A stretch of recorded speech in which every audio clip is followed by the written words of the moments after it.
Good evening and welcome to our first episode of Staying Current. Yes, this is the show that shines light on all the niche topics and events happening all around us. Hi, my name is Hayden LaValle. And my name is Mallory Skaggs.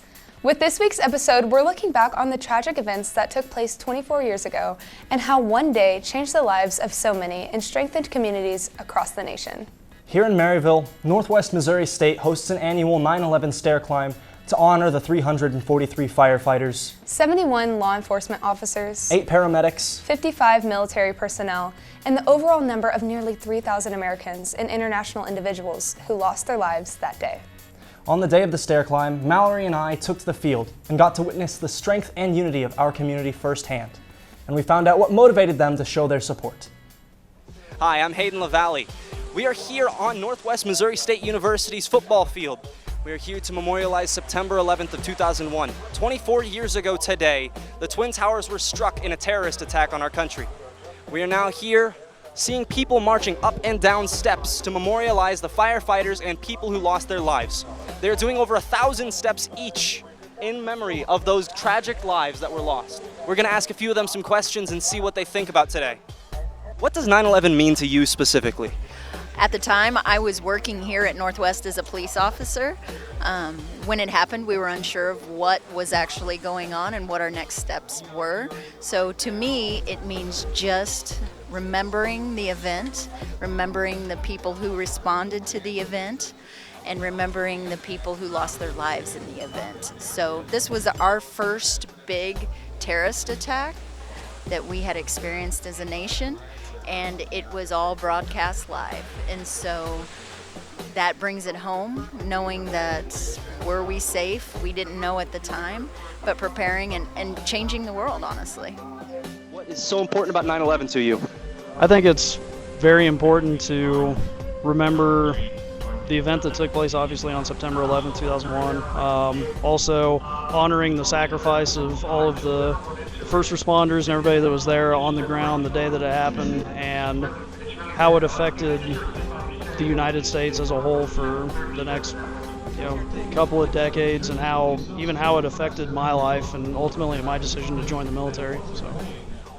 Hi Mallory, we're just checking in on you to see how many steps you've done so far and how many times you've gone up and down these steps. Currently about to do number 51, so there's only 58. In my mind, I don't know what went through my mind, but I thought it was 110. My legs. So I was feeling real tired when I saw I was at 50. I unfolded the page. I got this. We know you can do it. You're clearly in better shape than I am, so I know that you're going to be just fine. The other thing that I like to bring up, and what in my head probably sticks out the most today, is what everybody talks about when they say September 12th, 2001. Life was different. Everybody says that everybody was together, everybody was on one team. There was no more Republican, Democrat, any of the above. It was all everybody with one main focus, and that was a great thing, And I said earlier not to talk about the events that have occurred yesterday, but as we stand here today on 9/11, talking about the unity of September 12th, 2001, I think today's a good day for us to talk about the unity that our country needs today, that was formed after 9/11 24 years ago. To me, when I march these stairs and I think about the guys that went into that tower and didn't come out, and as a fire chief, thinking about the guys that I send into the buildings that someday may not come out. Every one of them understands that, knows that that's a possibility, and they might end up in that situation. But it really highlights to me how easy it is for that to happen, how quickly it can happen, and you never know. You could wake up one day and have a normal day, and it ends before not 5 o'clock. An event like this means to me, it means a lot, right? So before I was here working here, I was in the Army for 26 years. So this event here really caused for me personally, about 20 years of just constant war, being away from my family, deploying and whatnot. But it's also important to me, what it means to me is seeing all these kids out here that, a lot of these kids weren't even alive when this happened. And so seeing them out here coming out and dedicating their time and trying to remember exactly what's going on, it says a lot about the future of our youth and how bright it is. I'm out here today because honestly I want to honor all the people that died on 9/11. I know that's the whole purpose of the event, but people often forget about how horrible the tragedy was, and especially I was born in 2004, and so while I wasn't alive during it, I realized how big of an impact it was on everybody, and how it continues to have impacts on people, and people are still dying from diseases related to it and all that, and cancer, and it's really sad. And you know, we got to do something, continue this, and make sure that we honor everyone that died that day. Well, Mallory, you just walked over 1,000 steps in less than an hour. How does that make you feel? Well, I just looked at my Apple Watch and I burned about 750 calories. Less than an hour. It's a pretty good day. That's a pretty good amount of calories. Yeah, how does it feel to be up there and see all these people out here doing something so amazing for our community? It makes me really appreciate the people who came out and showed out today, showed their support. I joined the military this year, and that's how I wanted to show even more of my support. And coming out here in uniform, like, it's an honor to be able to do something like that. Seeing everyone out here and the amount of people that came out here really gives me faith in the people that we have in our country, and just really motivates me to continue my career in the Army. So, Mallory, why did you join the Army? Well, I decided last year that I was interested in joining last semester. I originally was going to be a part of the Show Me Gold program on campus. Unfortunately, the program was cut, but that doesn't ruin my motivation to continue to serve. I completed basic training earlier this year and my AIT training, but my grandfather served in the Army. He served over Vietnam. I just think that I'm the first female in my family to ever join the military, so it's definitely an honor to be able to serve, be in uniform, and it's just something I've always thought would be so amazing. Never thought I could do it, but I did it. Well, we're grateful to have you on the show, and we're grateful to have you with us at KNWT TV. It's really awesome to have someone who's in the military with you on a show. It's a unique experience, and I'm grateful that you're here with us, so thank you very much. Truly such a sweet and memorable experience from all the Bearcats and volunteers around us. That is very true. And hey, thanks for the support out there. No, Mallory, I should be thanking you. You took one for the team and you conquered those stairs. We appreciate you for representing KNWT out there.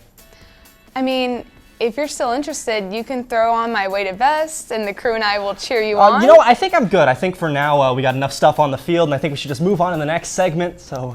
If you insist. Aside from the stair climb, we had the opportunity to talk to faculty and staff about where they were over 24 years ago. From the time they were in grade school to being an adult working a typical day in their life, everyone remembered where they were, and time stopped. Let's take a look. When I first heard about it, my dad was taking me to school, so I was in the 7th grade, and I grew up in northern Iowa, and so my dad was taking me to school, and I heard it on the radio, and all they said was a plane hit the World Trade Center. That's all they said that time. I think that was the first one that hit, and so you didn't really know what was going on then. My first thought was, is it just pilot error? Is it a small little propeller plane that just kind of nicked the tower? We didn't really know. And then got to homeroom, they said again, and then got to my first class of the day, and I'll never forget. And I think one of the things that you realize is you never forget where you are, where these things happen. And walked into my social studies teacher, the classroom, and they had on NBC News, and just seeing the image of it, it's like you knew it was going to be a bad day, just seeing the image of that, and then everything that happened throughout the morning. So I was a 7th grader at Union Star, and my brother was a junior, and he was driving me in. We were going to school together, and it had the radio on, and I mean, it's getting pretty close to like bell time, right up against it. But like on the radio, they popped up and they said like an airplane hit a building in New York City. And like initially, like my mind couldn't quite comprehend. I thought it was like maybe like a small prop plane ran into like an apartment building. Like that's bizarre. And then we walked in homeroom first thing in the morning, and TV's on. And then you actually saw the first trade center that got hit and the smoke and everything. And like, oh, like this is something else. So on 9/11, that was a Tuesday morning, and I was a senior in college at the University of Nebraska.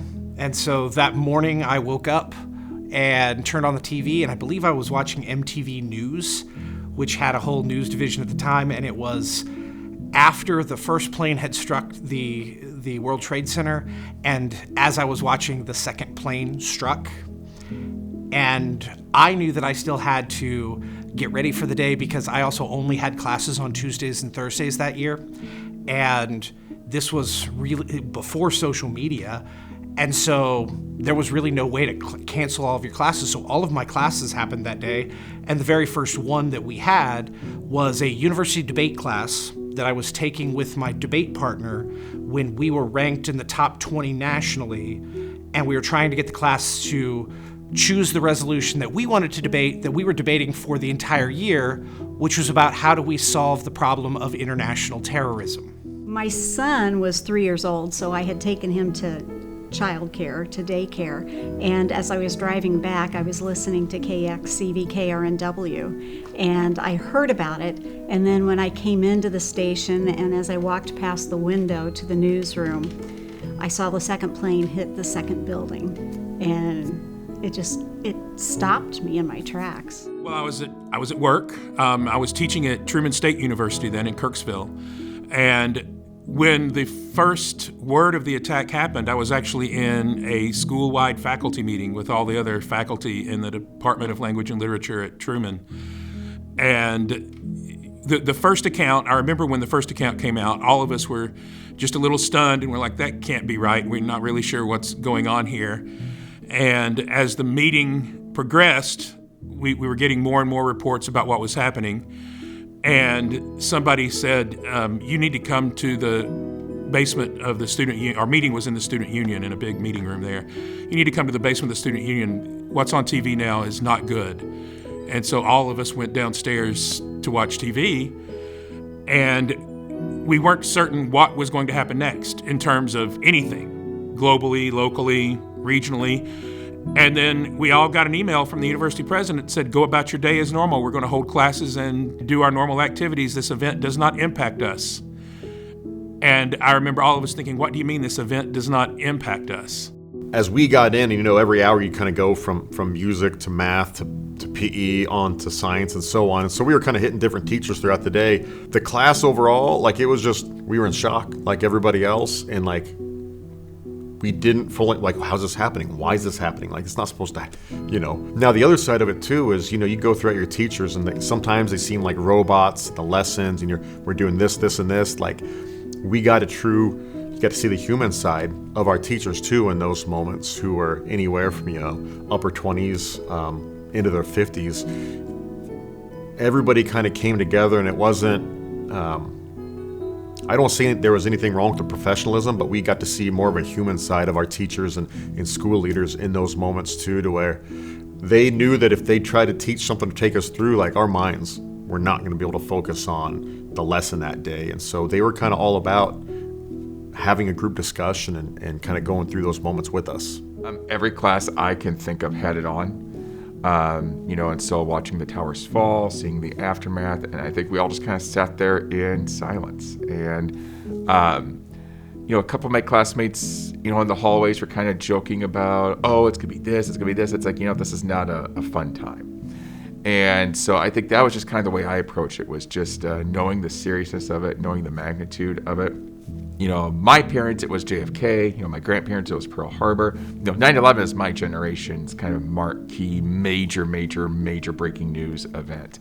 And so that was just kind of all throughout the day, just you saw how serious it was, and you just saw the magnitude of it just keep going up and up and up with everything that happened. So it was a very weird kind of experience for most students.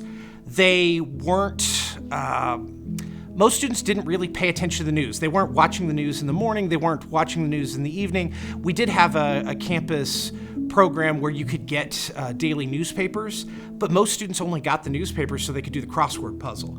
So it was a thing that's kind of slowly filtered out to a lot of people. I paid attention because I was a member of the speech and debate team. One of my events was on current events. The other event was debate, where we were debating about terrorism. And so my first thoughts immediately were about how this was going to impact the upcoming season, where our first tournament was going to be about 2 weeks after 9/11 happened. And so those were some of my thoughts, and my debate partner had similar thoughts, but the rest of our class was almost oblivious, even though it had all of the attacks. So the 2 planes in New York, the plane in Pennsylvania, those all happened that morning before the very first class of the day, and nobody had really heard about it except for us and I think our instructor. It was really somber.